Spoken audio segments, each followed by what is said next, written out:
morning students. Today I am discuss about the biology topic, that is some important terms related to parts of flowers. ठीक है, ਅਸੀਂ already basic parts कर चुके हैं. Some basic ਅਸੀਂ flower check ਕੀਤਾ ਸੀ कि they have sepals, petals, colorful parts and then pedicel. ठीक है, okay. Then stamens ਹੁੰਦੇ ਆ. So this is a basic. Now we have different terms which are using in taxonomics. So first is calyx. So calyx, the group of sepals is called calyx or collectively sepal is called as calyx. क्या ਹੁੰਦਾ है जो आ sepal है, जो तुसी word sepal already ਕੀਤਾ है, अगर तुसी एक सैपल पत्ती की गल करोगे, मतलब कहना मतलब जो फ्लावर के नीचे लाइक ग्रीन कलर का पार्ट हुंदा है जो बाहर नु निकलिया हुंदा है एंड कुछ ते लीव्स बाहर नु निकले सानू लीफ वांगू लगदा है, बट दैट इज सैपल्स. ठीक है, एंड अगर एक सैपल तो ज्यादा सैपल्स होन तो असं उन्होंने कैलिक्स कहने हैं. ठीक है, it means collectively sepal called as calyx. So second term is corolla. Second term is corolla. So this is second whorl. हुण होरल क्यों कहा जाता है? This is first whorl and this is second whorl. जो सानू colourful साडे petals आ ये second होरल्स ने. ठीक है, होरल मतलब जो इको साथ किनिया ही पत्तियां निकलदियां ने, भावें सैपल्स ने पैटल्स ने, असीं उन्हां नूं होरल्स कहने आ. सो सब तो पहला साडे कोल पैडिसल आंदी आ, देन उस तो बाद सैपल्स आंदे आ जो फर्स्ट होरल हो गए. हुण सेकेंड होरल की है साडा पैटल. सो सिमिलरली जिवें असीं कलैक्टिवली सैपल्स नूं कैलिक्स कहने आ, तो कलैक्टिवली पैटल्स नूं असीं की कहने आ? corolla. So collectively petals called as corolla and collectively sepals called as calyx. ठीक है. So next is perianth. असल च perianth जो है ਉਹ ਸੈਪਲਸ ਦਾ ਹੀ ਪਾਰਟ ਹੁੰਦਾ. ਸਮਟਾਈਮ ਸੈਪਲਸ ਤੋਂ ਇਲਾਵਾ ਹੋਰ ਜ਼ਿਆਦਾ ਸੈਪਲਸ ਤੇ ਵਾਂਗੂ ਹੀ ਹੋਰ ਜ਼ਿਆਦਾ ਲੀਵਸ ਸ਼ੇਪਡ ਸਾਈਜ਼ ਬਾਹਰ ਹੋਰਲਸ ਆ ਜਾਂਦੇ ਆ.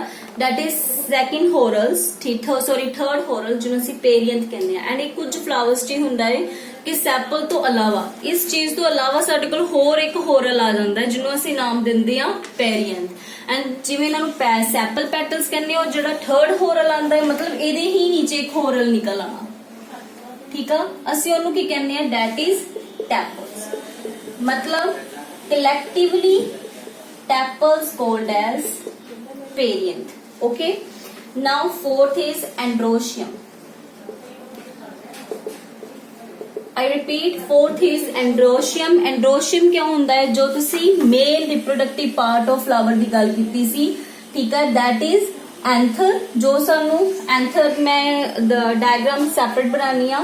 ठीक है, जो आ तुहानू बायलोब्ड स्ट्रक्चर दिख रहा है दैट इज एंथर. ਇਹਦੇ नीचे ਜਿਹੜੀ ਤੁਹਾਨੂੰ ਸਟॉक दिख रही है ਇਹਨੂੰ ਅਸੀਂ ਫਿਲਾमेंट ਕਹਿੰਦੇ ਆ. एंड ਇਹਨਾਂ ਦੋਨਾਂ ਨੂੰ ਕਲੈਕਟਿਵਲੀ ਅਸੀਂ ਕੀ ਕਹਿੰਦੇ ਆ? एंड्रोशियम. सो मैं एक सैपरेटली डायग्राम ड्रॉ कर रही हूं. देखो ये बायलोब्ड आ, ਇਹਦੇ ਨੀਚੇ ਇੱਕ ਫਿਲਾमेंट ਹੁੰਦੀ ਹੈ. ਜਦੋਂ ਵੀ ਤੁਸੀਂ ਕੋਈ ਫਲਾਵਰ ਦੇਖੋਗੇ ਉਹਦੇ ਉੱਪਰ ਅਗਰ ਪੋਲਨਸ ਲੱਗੇ ਹੋਏ ਆ, ਅਸਲ 'ਚ ਪੋਲਨਸ ਹੀ ਆ. ਠੀਕ ਆ, ਦੇ ਹੈਵ ਸੋ ਮੈਨੀ ਅਲਟਰਨੇਟਿਵ ਨੇਮਸ. ਇਹਨਾਂ ਦੇ ਬਹੁਤ ਸਾਰੇ ਅਲਟਰਨੇਟਿਵ ਨੇਮਸ ਨੇ. ਸੋ ਇਹ ਜਿਹੜਾ ਐਂਥਰ ਇਹਦੇ ਨੀਚੇ ਫਿਲਾमेंट ਲੱਗਾ ਵਾ. ਠੀਕ ਆ, this is anther and this is filament, ਜਿਹਨੂੰ ਅਸੀਂ ਕਲੈਕਟਿਵਲੀ ਕੀ ਕਹਿੰਦੇ ਆ? एंड्रोशियम और स्टेमन. सो अगर तुसी उस पोलन नु थोड़ा जिहा अगर पिन आउट कट के बाहर निकाल के देखोगे तो थोड़ा सेम स्ट्रक्चर दिखूगा. नीचे एक स्टॉक दिखोगी एंड ऊपर एक बायलोब्ड स्ट्रक्चर दिखूगा. That is called as androecium, जो मेल रिप्रोडक्टिव पार्ट है. देन फिफ्थ साडे कोल आ गया that is gynoecium. As I discussed, androecium male reproductive part है. It means gynoecium is a female reproductive part.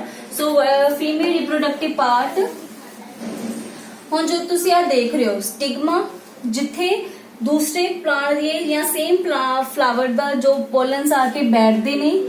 ਠੀਕ ਆ, दैट ਜਿਹੜਾ ਇਹ ਸਰਫੇਸ ਆ ਅਸੀਂ ਇਹਨੂੰ ਕੀ ਕਹਿੰਦੇ ਆ? ਸਟਿਗਮਾ. ਇੱਕ ਸਟੇਜ ਆ ਜੋ ਪੋਲਨਸ ਨੂੰ ਸਟੇਜ ਪ੍ਰੋਵਾਈਡ ਕਰਦੀ ਆ. ਸੋ ਇਹਦੇ ਨੀਚੇ ਜਿਹੜੀ ਸਟੋਕ ਆਂਦੀ ਆ दैट इज स्टाइल. ਐਂਡ ਇਹਦੇ ਨੀਚੇ ਜਿਹੜੀ ਓਵਰੀ ਆ, ਠੀਕ ਆ, ਜੋ ਫੀਮੇਲ ਰਿਪਰੋਡਕਟਿਵ ਪਾਰਟ ਆ दैट इज ओवरी. ਐਂਡ ਇਹਨਾਂ ਤਿੰਨਾਂ ਨੂੰ ਕਲੈਕਟਿਵਲੀ ਅਸੀਂ ਕੀ ਨਾਮ ਦਿੰਦੇ ਆ? That is gynoecium. ओके, अगर मैं सेपरेटली थोड़ा स्ट्रक्चर बना के दिखावा. सो this is a structure So this is a stigma. So this is a style and this is a ovary. अगर तुसी ਇਹਦੀ clear cut diagram खुद देखना चाहते हो तो तुसी hibiscus plant देखिया होगा. hibiscus मतलब जिन्हों तुसी commonly कहते हो China rose. So China rose जो प्लांट है नॉर्मली प्रेजेंट थोड़े अवेलेबल होएगा लागे चागे. अगर नहीं है तो तुसी डेफिनेटली अपने गूगल से सर्च कर सकते हो. हिबिस्कस चाइना रोज का जो गाइनेशियम है थानू क्लियर दिखता बिकॉज वो बाहर नु निकलिया हुंदा. अगर तुसी देखे होवोगे कि इस तरह फ्लावर बनया हुंदा है रेड कलर दा एंड ओदे विचों बाहर निकला हुंदा है. सो जो इथे अटैच्ड हुंदे आ दैट इज पोलन्स. उन्हां दे थानू क्लियर कट फिलामेंट एंथर दिखणगे एंड जो थोड़ी जड़ी आ जा रही है that is a style and this is थानू क्लियर ओवरी भी उन्हां दी क्लियर दिखोगी. ठीक है. So this is all about some terms related to the parts of flowers. So ये advance ही ठीक है. That is calyx, corolla, perianth, androecium and gynoecium which are be used in the taxonomic classification of flower. जो ਅਸੀਂ flower ਨੂੰ classify ਕਰਾਂਗੇ others ਉਦੋਂ ਅਸੀਂ ਇਹ ਵਾਲੇ words use ਕਰਾਂਗੇ. Thank you.